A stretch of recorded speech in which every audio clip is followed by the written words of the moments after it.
All right, buckle up, everybody, because today we are going deep, deep into a web of unsolved murders. And this one, it stretches across decades and states. It's complicated, I'll admit, but we're going to untangle it all together so you can follow every single twist and turn. One of the most interesting things about this case is how these seemingly isolated incidents, they eventually all come together and they paint this much larger and darker picture. Exactly, exactly. Yeah. And you know what? We're not going to jump right into the murders. Instead, we're going to start our journey back in the 1970s in Chicago with a woman named Marty Goddard. Now, she had this really groundbreaking idea for a standardized, what she called a rape kit system. Oh, interesting. It was a way for doctors to properly collect evidence in sexual assault cases. Right. But when she took this idea to the police, well, let's just say they weren't exactly thrilled. Really? Yeah, they pretty much dismissed her. Yeah. And it makes you wonder, what if these kits had been available back in 1990 when our first case begins? Could things have been different? Yeah, that's a great question. It really highlights how much societal attitudes and procedures have evolved, but also how far we still have to go. Okay, so let's fast forward now Yeah. to 1990 in a county near Medina County, Ohio. Our first case is a 14-year-old girl, Angela Hicks.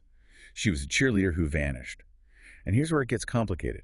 Her body, it wasn't found for over a month, and by then it was so decomposed. Oh, wow. There was no blood, no urine, barely any organs left. I mean, it was. And with that level of decomposition, I imagine it must have been incredibly difficult to determine the cause of death. Almost impossible, let alone, figure out if a sexual assault had even taken place. Right.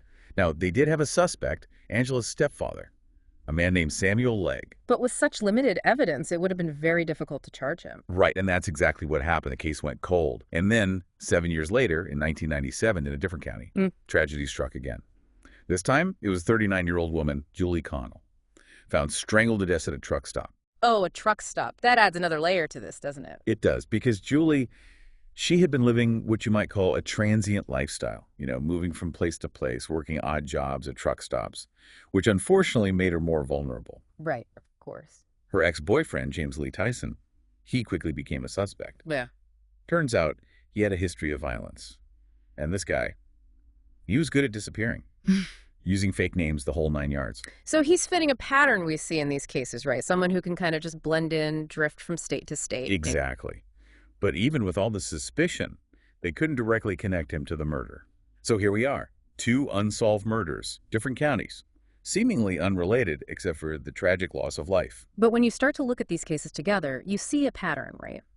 Vulnerable women, locations frequented by truckers, and this frustrating lack of evidence to bring the perpetrators to justice. And this is where the story takes a turn. That same year, 1997, a 17-year-old girl was hitchhiking to see her boyfriend in Cleveland. And a trucker, he called himself Sam, offered her a ride. But on the trip back, he sexually assaulted her.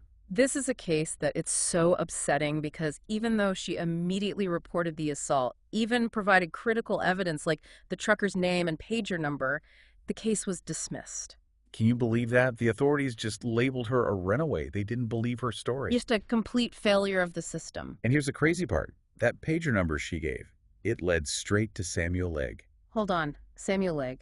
Angela Hicks's stepfather. The one and only. Sam, from the assault, was the same Samuel Legg suspected in Angela's murder, but the cases were never connected. At least not back then. Wow. It really makes you wonder how many other connections were missed, simply because investigators weren't looking for them. Exactly. And hold on to that thought, because in 2019, things changed drastically, thanks to DNA. Remember that 97 sexual assault case? Well, familial DNA testing finally linked Samuel Legg to the crime. Oh, wow. So they finally got him. But that was just the tip of the iceberg. Investigators dug deeper, and they uncovered links to even more unsolved murders, all with chilling similarities. We're talking Sharon Lynn Kadowski in 1992, found half naked at a truck stop, and Victoria Jane Collins in 1996, found frozen naked at another truck stop. So we're looking at potentially a lot more victims here. Potentially, but remember, at this point, DNA evidence only directly links him to the assault and 3 of the murders. Right. So the question becomes, was Samuel Legg involved in all of these cases, even the ones where they don't yet have direct DNA evidence? And that's a question investigators were determined to answer, but they had some major challenges ahead of them. So investigators were faced with this huge question. Was Samuel Legg responsible for all these murders, even the ones without that direct DNA link? And How do you even begin to prove that? Well, one of the biggest obstacles, right, is that to get DNA evidence from these murder scenes, you'd need a living victim's DNA to compare it to. And in these cases, the victims were, well, Gone. exactly. And on top of that, you had the issue of the statute of limitations for that 1997 sexual assault. Time was literally running out to even charge Legg for that crime. And that's where Forrest Thompson, the Medina County prosecutor, he really comes in. He recognized that the 97 assault, that was the key to unlocking the entire case. If they could get a conviction for that, it'd give them a much stronger position to go after Legg for the murders. So it became this race against time. They had to find that survivor from the 97 case and, well, get her to cooperate. Which I can't even imagine how difficult that conversation must have been. Oh, absolutely. To be told for, what, 20 years that you weren't believed? That your case was closed? I mean, the emotional toll of that, it's just unimaginable. And yet she found the strength to come forward. Yeah, that takes incredible courage to relive that trauma. So Forrest and his team, they really went all in. They tracked down witnesses, tried to corroborate her account. They even flew out to Arizona to arrest and interview Samuel Legg himself. What was Legg like during that interview? Well, from the reports, he came across as, I don't know, almost pathetic, disheveled, trying to act like this harmless old man. Quite a contrast to the successful businessman or the military veteran he often presented himself as. Right. Trying to manipulate the situation. But Forrest, he wasn't buying it. And of course, they finally had the DNA evidence from the 3 murder victims, which I assume was a match to Legg. It was a match. So huge breakthrough, right? But then another roadblock. Legg's competency to stand trial was called into question. Okay, now this is where the legal system gets really tricky. Because competency, that refers to a defendant's ability to actually understand the charges against them and assist in their own defense. It's not the same as an insanity plea. Right, an insanity plea, that's about their mental state when they committed the crime.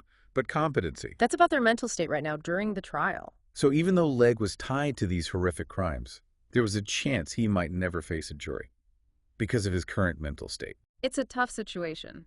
And for the victims' families, I imagine, incredibly frustrating. They just want to see justice served. Yeah, it really highlights that constant tension in our system, right? Between protecting the rights of the accused and the needs of the victims of society. Absolutely. So what happened next? How did they handle this competency issue?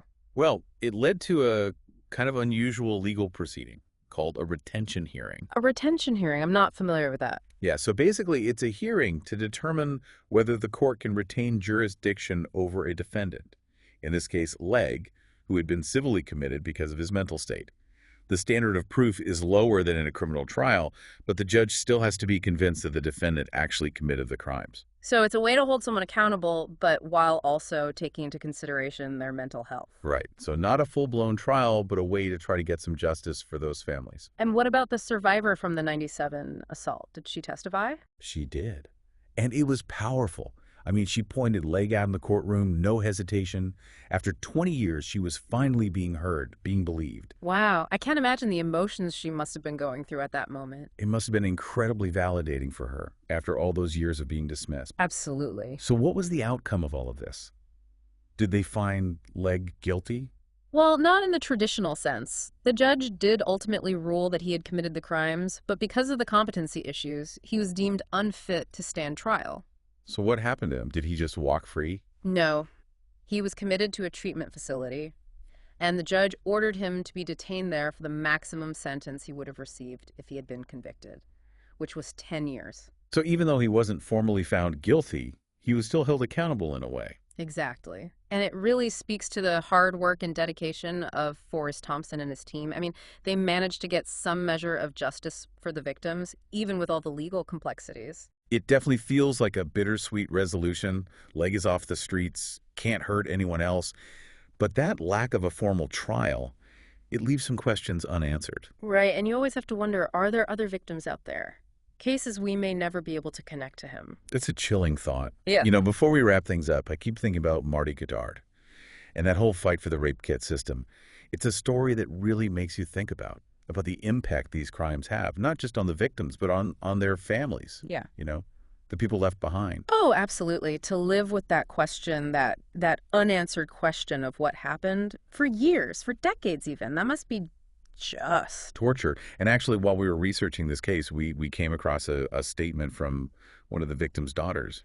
And she talked about the years she spent, searching for answers, hiring private investigators, just desperate to know what happened to her mom. I can't even imagine. Would you mind sharing some of what she said? Yeah, I think it's really important to hear her words. This is what she had to say.